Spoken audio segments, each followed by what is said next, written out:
Hi guys. Um, so that is not my intro. I'm so confused. What am I doing? Okay, hold on. Okay. What is up guys? It's your girl Tay back with another video. As you can see, I am not like out and about wandering, like searching and scanning for things because I'm not vlogging. I think this is the first sit down video that I'm doing ever. So new year, new content, I guess. I don't know. So I asked some of you guys on my Instagram, what should I post for the end of the year? Obviously, by the time this comes out, it's gonna be 2024 already, but like as a way to end the year type of thing. And I put either ranking all the shows I did this year or what's inside my theater bag. And I think it was by heavy request. I do not remember the vote, but I just know that ranking all the shows I did this year won. So for this video, I will be ranking every show I did in 2023. Oh my god, I don't know how to do this. Like, jeez. Okay, roll the intro.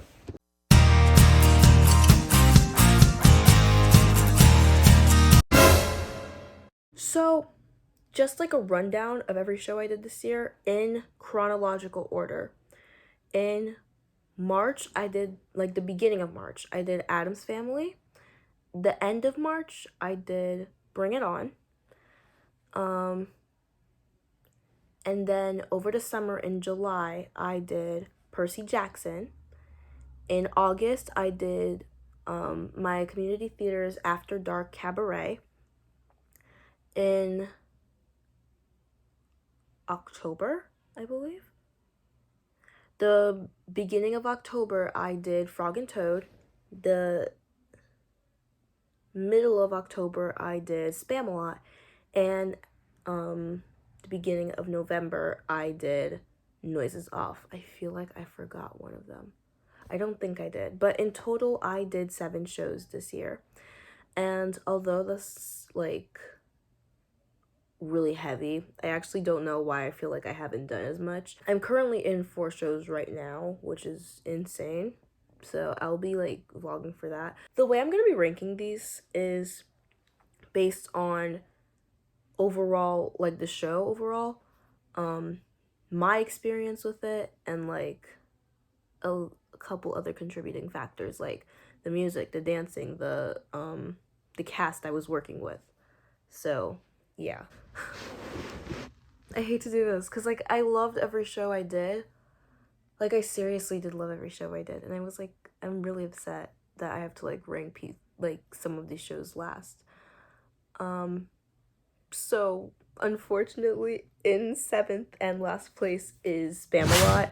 And oh my god, I feel really bad because Spamalot wasn't like all as bad, honestly. So I'm gonna tell you like my experience with Spamalot. I auditioned for that show in late May, I think.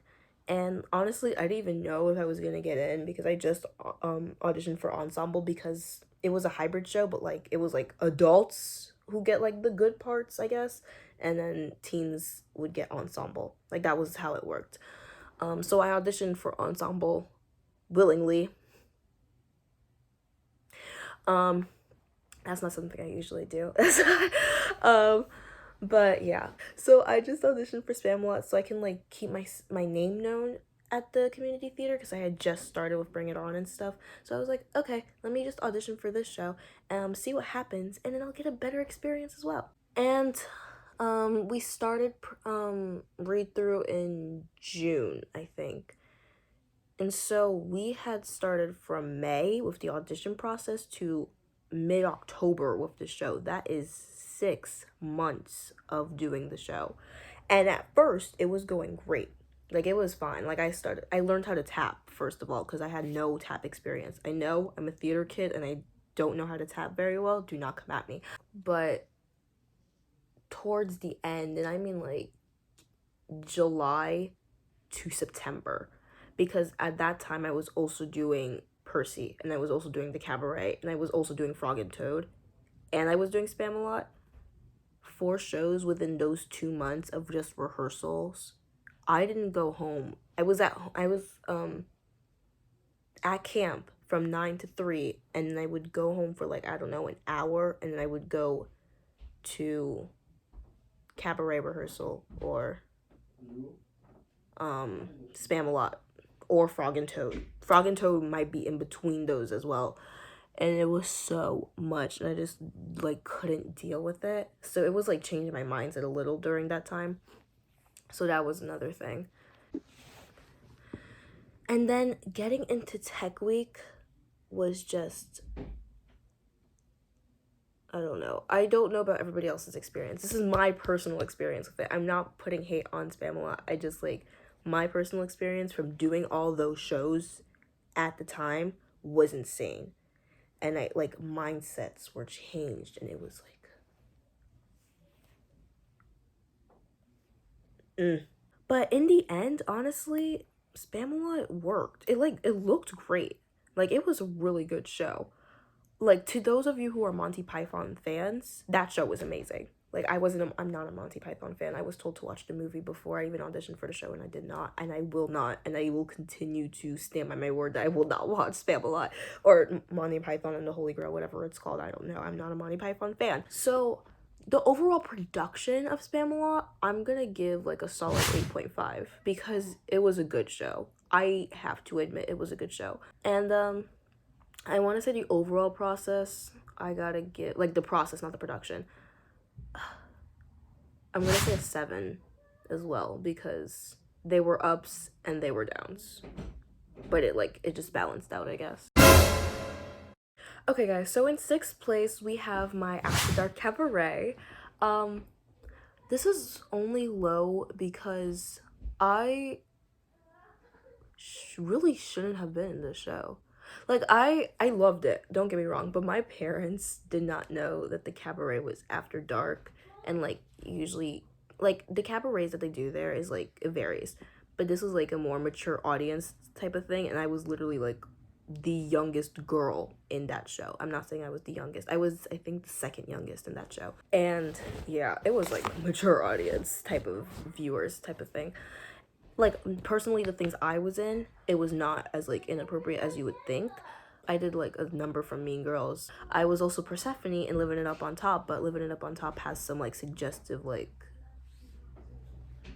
stuff in there. But, like, that's probably why it's not, like, higher. Like, it could be higher, it's just that, like, this production was made for mature audiences, and I was 15 at the time, so that was a thing. But I do have to say that I got to play my dream role of Persephone for like 3 minutes, so that was fun. And yeah, because I got to play my dream role from my favorite musical, and it's one of my favorite songs, obviously I'm gonna be happy. Yeah, I got to pick, I had to wear my own clothes as costumes, but they were cute. They were cute. Oh my god, guys. Like, look at me. Like, oh my god. So, overall, with the production of the cabaret, I'm gonna give it a 7.5 out of 10. And I know that's, like, kind of low, but, like, I'm 15 doing a mature audience show. I loved it, though. I really did love it. I really, really, really did love it. It's just that it was for mature audiences. And then the process of doing the show, I'm gonna give it also an 8, I think. Yeah, because the production team, the cast, all splendiferous. I don't think that's a word, but you know, still. Alrighty guys, so in 5th place is Percy Jackson. I was having a hard time picking between 5 and 4, and I put Percy at 5 because there were shows that were better. And I don't mean to say that in a mean way. I mean to say that in, like, I just had, like, a different mindset towards shows. Percy was really good. Like, I got to play Clarice, and I was like, oh my god, I'm a baddie in this. Like, I really did enjoy it. The only thing was, like, it was a 2-week camp, and I loved it. I loved the director, I loved the cast, because I made new friends. Like, I made friendships that, like, I didn't even think I was gonna be friends with these people. And I connected my friendships more with others. But with Percy, I had, like, some issues. Like, with... I don't know if that makes sense.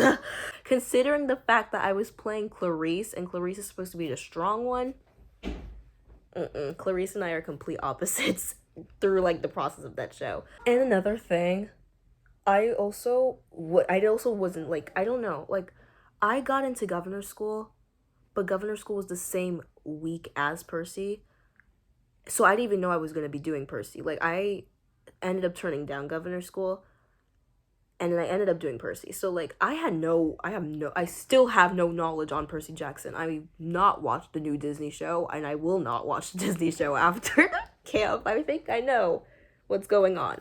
That was definitely offensive to everybody who watches Percy Jackson. I am so sorry. But, yeah, I had no knowledge on Percy. I do love Greek mythology, though, so I gotta give it that. Like, I do love Greek mythology. So the overall production, I'm gonna give an 8 out of 10. Because it was really good. Also, my song slayed. The cast was amazing too, because, like, obviously my best friend was the lead. I'm just flexing on that. My best friend's talented. Anyways, the overall process, I'm gonna give also an 8, because the show itself was amazing. Getting to know the cast was amazing. It was simply just what was going on with me that's bringing it down. And then the music, gorgeous. I had to hit a G5. I'm never gonna get over that part, because that note was... I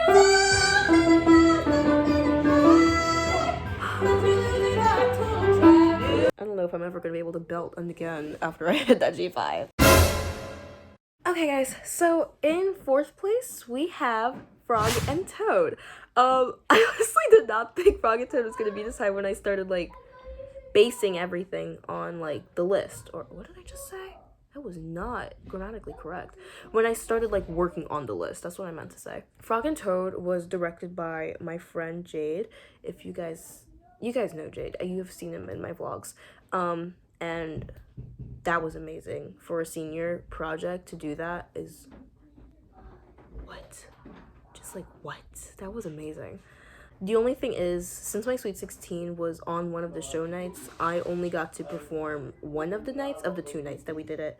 That was the school shows.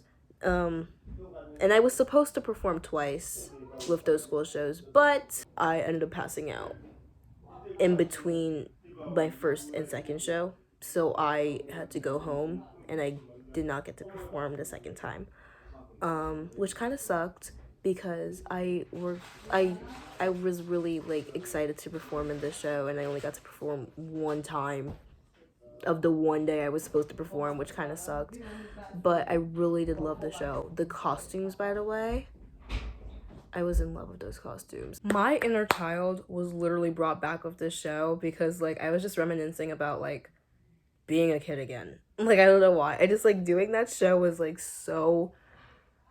yes. It was, like, refreshing to, like, act like a kid. I don't know. Something about that. So, I'm gonna give Frog and Toad a... let's say... I know also, by the way, all the ratings are all over the place with everything, but, like, cumulatively, it's just based on my experience and then which show I like doing more, but, like, I know some of them are, like, a little bit higher or a little bit lower than some of them. Don't ask. It's just, like, my way of rating things, I guess, and ranking things. Frog and Toad overall was an 8.5 out of 10, because I loved that show. Like, I still sing the songs and I still do the dances. And bonus points for costumes, because oh my god, I think I'm, like, in love with those costumes for the rest of my life. Yeah. Also the cast, I forgot to say, the cast was greatly picked. The director was obviously amazing. Alrighty, guys, so in 3rd place, we're getting to the top 3 now. Drum roll, please. Addams Family. Okay, so again, I did not expect Adams to be that high nor that low. Like, I don't understand. Like, it's like, it was a really odd place to put it. I feel like it was really easy coming up with 7 and 6 and then 2 and 1. But 5, 4, 3 was really hard because I was like mix and matching every single one of them. Like, I did not know where to put any of them.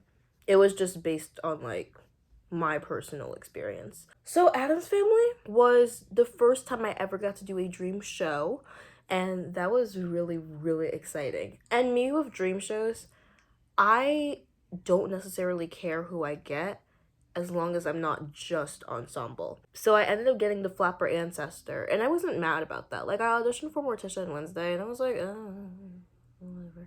Like, at the time I still thought I was an alto, so I was like, I'm stretching this right now. But I am indeed not an alto right now.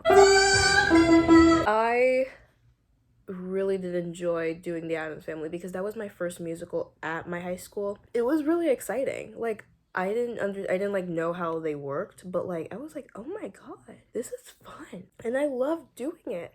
Like, it was such a great experience. And like the cast was great. The dancing, oh my god. That's one of the reasons why Addams was my dream show. Like, the dancing in Addams Family is insane. My costume was so pretty. My wig was so pretty. I loved everything about Addams, honestly. Like, I got closer with friends that I have just recently met. And yeah, at the time I was also doing Bring It On. So that was probably the only reason why it's third, is just because like stress from the first time doing more than one show at once. But yeah, overall I'm giving Addams probably like an 8.8, probably a 9 actually. Yeah, I'm definitely giving it a 9. I love Addams with all my heart. The cast was amazing. The costumes, beautiful. And my personal experience, I'm gonna give that an 8.5. Alrighty guys, so now we're at number 2, and number 2 goes to... I'm like banging fake drums. I hope I can put drums in this. Bring it on. Okay. Number 2 and number 1, I think they're both equally my favorites. This year at least. Bring It On was my first show at my community theater, and I auditioned for it only because I knew that like a lot of my friends go to that community theater. So I was like, okay, let's see how this works. And I was like, I went to the season reveal show, and it was amazing. Like, I saw Bring It On like preview, and I was like, I have to do this. So I went for Nautica as like a stretch. I was like, I don't know if they're gonna take me because I've just got here.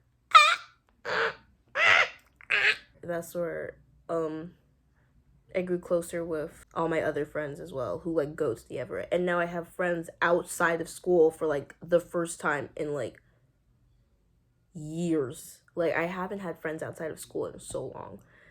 And I know they're still like within the same affiliation, but I am so grateful that I have friends that are literally outside of my school. The only thing, there is no only thing. No, there is one thing. I got laryngitis like the first weekend, so my vocal cords were literally inflamed, so I didn't even know if I could sing. I did it, and then I like lost my voice the week before the second weekend, which kind of sucked, but it's okay.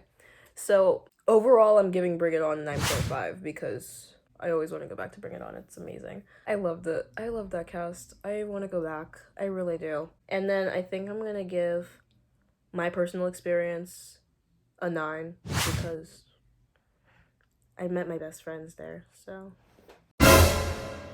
and in number 1, you guys probably saw this coming. I think you guys either probably saw this coming or you saw Bring It On as number 1. But my number 1 top show of this year was Noises Off. And Noises Off, like, I have to give you backstory. I definitely have said this before. I have loved Noises Off. Like, it's been my favorite play since freshman year of high school, I think. And it was also the only play I knew besides anything Shakespeare related. So I love it. Like, absolutely am in love with the show. Like, the comedy in that, the roles, the casting, I'm gonna get emotional. The casting for Noises Off was amazing. And although at a certain point I questioned something, I think I questioned only one casting choice. But then I realized, like, we evolve and we grow. And I was like, I don't know. I'm so grateful that I got to work with this cast. Although they all are my friends. But like we were like a family. Like, it was like, I know I have like a theater family, but like this was like a tight knit family, and it was amazing. I really loved it. Like, the backstage talks when we were not on stage working, the dressing room stuff. Oh my god, everything about Noises Off, from the costumes to the hair to the makeup to the set. That set. Oh my god. Oh my god. The set. Sorry, I'm not gonna get over that. So Noises Off, I'm giving a 9.8 out of 10. I'm not gonna give it a 10 out of 10 because it wasn't perfect. Because I'm not gonna say, oh, I did the perfect show. I'll get a perfect show when I get a dream role of mine, if that ever happens. Noises Off was amazing. And if I could go back to any single show I did this year, it would be Noises Off, because everything about that show was just touching my heart, and I was like so happy with everything that happened in the show. So so that was my ranking of every single theater show I've done. If you guys like this, I have more content, I promise. I will be doing more of this. I don't like just sitting down doing nothing and just talking the whole time, because I'm not a huge talker, and the fact I'm just talking to myself in my bedroom is a little creepy. But I hope you guys enjoyed this video, and I will definitely do another one. I'm definitely gonna do what's inside my theater bag, because people have been asking for that too, and somehow just ranking all the shows I've done one. So the next video I probably will do before my next vlog, because I'm not gonna be vlogging again until late February. Between this time right now, and my next vlog for God, I just said the show. Let me I'm gonna bleep that out. Between this and in my next show, there will be an in-between video, and I will probably be doing what's inside my theater bag, if I have time. Yeah. So, I hope you guys enjoyed this video. If you like it, subscribe. If you don't want to subscribe, whatever. I don't care. So, I'm so excited that I did this. Bye!